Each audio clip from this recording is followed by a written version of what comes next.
personal trainer, atuo na área desde 2009, sou formado pela Universidade de São Judas Tadeu e pós-graduado em Fisiologia do Exercício e também em treinamento desportivo.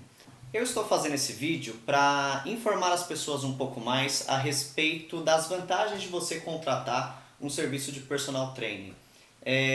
Uma das maiores vantagens em você contratar esse tipo de serviço é a questão de você alcançar os seus objetivos de uma forma muito mais rápida e com uma qualidade muito maior.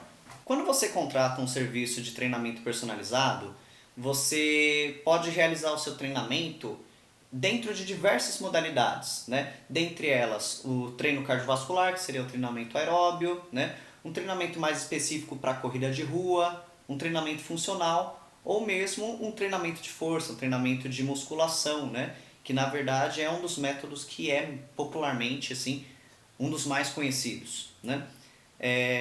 Eu vou falar especificamente mais a respeito do treinamento de força, que na verdade assim, é a área que eu tenho maior conhecimento, é a área que eu me preparei mais, é a área que eu estudei mais e é a área que eu tenho maior afinidade. Quando você começa a fazer um treinamento qualquer em uma academia ou em qualquer outro centro de treinamento, normalmente você está disputando a sua atenção com mais 5, 6, 10, 20 pessoas, né? Isso já é um fator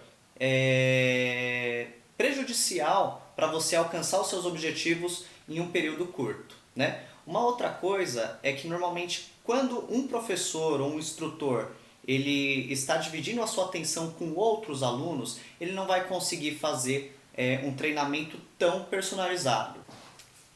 Infelizmente, as faculdades, as universidades de educação física, elas não dão um suporte muito grande para o profissional a trabalhar com doenças, com patologias, ou então não explica métodos de musculação. Isso, na verdade, o profissional ele vai buscar através de uma pós-graduação, através de cursos, de congressos específicos sobre a área de treinamento de força, sobre a área de suplementação, nutrição esportiva, sobre a área de reabilitação. Então, infelizmente, o que a gente vê infelizmente na área é que existem profissionais que são um pouco mais acomodados. Isso é muito comum quando você vai até uma academia e você percebe que um cliente que é diabético, um cliente que é hipertenso, um cliente que é idoso, um cliente que é mulher, um cliente que é adolescente, um cliente que é obeso, um cliente que quer ganhar massa muscular, eles começam fazendo basicamente o mesmo tipo de treino, né? Então chega lá a pessoa, o instrutor passa, olha, você vai fazer esses exercícios, que normalmente são os mesmos, né? Você vai fazer 3 séries de 12, ou 3 séries de 15, ou 3 séries de 10. Você vai fazer um aquecimento de 20 minutos na esteira, né? Então, normalmente, quando você vai até uma academia, você vê que o que é passado é um basicão, é a mesma coisa para todos. E o indivíduo ele não deve ser tratado assim, certo? O treino tem que ser individualizado, cada um é cada um, né? Existem parâmetros que são parecidos. Quando você está fazendo um treino de adaptação, um treino inicial, você vai começar com os exercícios mais simples. Sim, isto é um padrão, certo? Mas você não pode, jamais o profissional de educação física, um instrutor, o treinador, ele pode passar o mesmo treino para o obeso, o mesmo treino para uma pessoa que está buscando aumento de massa muscular, esse mesmo treino para um diabético. As pessoas têm características diferentes e essas características têm que ser respeitadas. E, infelizmente, a gente vê que em 90% das academias isso não acontece. Parte por falta de preparo, de busca de conhecimento, do aprimoramento, que não pode ter um fim, do aprimoramento que tem que ser contínuo dos profissionais e que muitas vezes não acontece. E muitas vezes por causa da demanda. Como eu falei anteriormente, com um número muito grande de alunos, fica extremamente complicado, mesmo que o profissional seja atualizado e que ele que tenha boa vontade, fica muito difícil para que ele respeite essa individualidade. Um outro problema muito grave que acontece nas academias, de uma forma geral, é a falta de coerência quanto à biomecânica dos exercícios da musculação. Então, por exemplo, chega lá o cliente e fala: pô, professor, eu tô treinando aí todo dia aí, né? Tô treinando 6, 7 vezes na semana e o meu ombro não está desenvolvendo, não está crescendo, né? E aí você vai analisar o treino que o instrutor passou, o cara tá treinando peito na segunda, certo?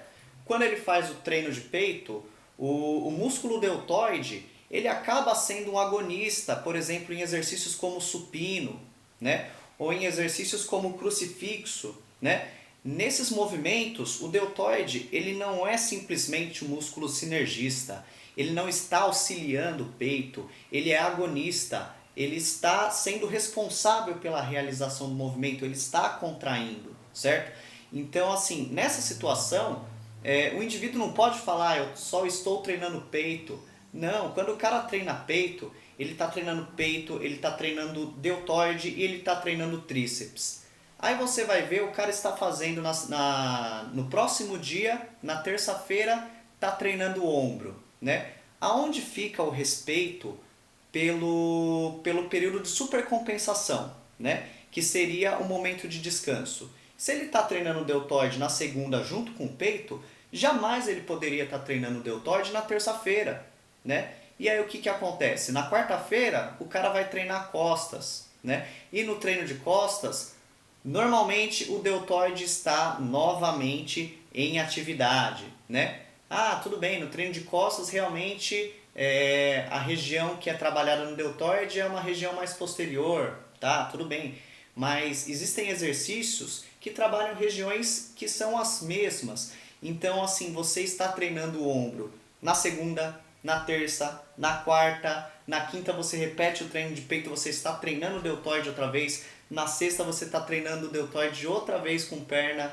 Então, assim, infelizmente, parte novamente das universidades que muitas vezes não passam os conhecimentos que são necessários para você prescrever um treino adequado, né? E parte muitas vezes também dos profissionais que não buscam, né, fazer um curso complementar, um curso mais específico sobre o treinamento de força, né? E novamente também por causa da demanda. Com um número de alunos grande, às vezes é difícil para o professor parar e pensar e fazer um treino com uma coerência maior, analisar os aspectos fisiológicos e biomecânicos para construir um treino realmente efetivo. E para finalizar, eu venho com o pensamento de que você não deve jamais escolher a pessoa que você vai confiar a sua saúde, o seu corpo, as suas estruturas físicas. Não faça essa escolha unicamente pensando na aparência da pessoa, no tamanho do bíceps, certo? No shape do seu personal. Gente, quem tem shape ou é fisiculturista ou é skatista. Nem todas as pessoas querem ser fisiculturistas. Tenho grandes amigos nessa área que vivem disso, que trabalham o seu corpo para isso, que treinam outras pessoas que tenham esse mesmo objetivo. Mas hoje em dia, a gente sabe que a musculação ela tem outros fins, né? Então, é claro que a estética é importante, né? Um fisiculturista nada mais é do que um atleta, né? Então, para ele é importante que ele esteja super hipertrofiado porque ele vai competir, que ele vai procurar vencer os seus adversários. Então, é um outro nível, né? Agora, eu, você e 90% das pessoas, 99% das pessoas não vão ser fisiculturistas, certo? Então, o que é mais importante? É você levar em consideração a sua estética ou a sua saúde? Estética é importante, claro que é, mexe com a sua autoestima, com a sua autoconfiança, né? Mas cada vez mais o treinamento de força é utilizado para bens de saúde, de condicionamento físico. Então, será que realmente faz diferença para um idoso, ou para um diabético, ou para um hipertenso, ou para um adolescente que está ainda em fase de crescimento, ter um gorila como treinador ao seu lado, que muitas vezes não tem nem a faculdade, ou que é um estagiário, né? Então, não faça essa escolha simplesmente pela parte visual. Leve em consideração o tamanho do conhecimento da pessoa e não o tamanho do seu bíceps, ok? E é isso aí.